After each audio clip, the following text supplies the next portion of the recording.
இன்னைக்கு லஞ்சுக்கு வந்து முருங்கைக்கீரை வந்து பொரியல் பண்ண போகிறேன். அதுக்கு வந்து இட்லி பாத்திரத்தில் கொஞ்சமாக தண்ணி ஊற்றிக்கிட்டு மேல் தட்டை வச்சு கீரையை வந்து ஒரே ஒரு வாஷ் பண்ணி மேலே வந்து ஆவி கட்ட போகிறேன். இது வந்து ஆவி கட்டின உடனே நம்ம பொரியல் பண்ணலாம். இப்போ வந்து கீரை வந்து ஆவி கட்டியாச்சு. இப்போ வந்து நம்ம கடாயில் பொரியரிசிலாம் வறுத்துக்கின்னு நம்ம பொரியலுக்கு ரெடி பண்ணலாம்.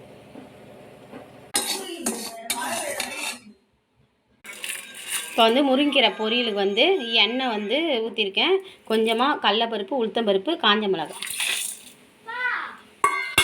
இப்போ வந்து ஆவி கட்டின கீரையை இதில் போட்டாச்சு. லைட்டாக உப்பு ஆட் பண்ணி வதக்கிட்டேன்.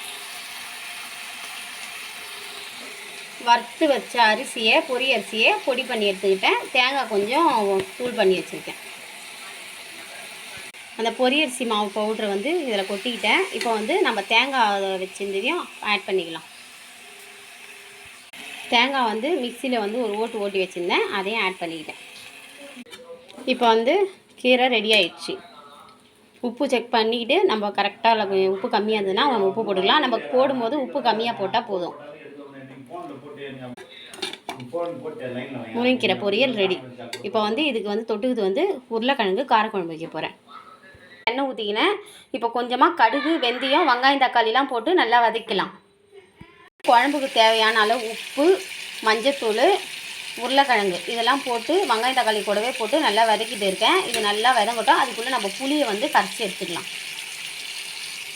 வந்து கொதிக்க வச்சுட்டேன்.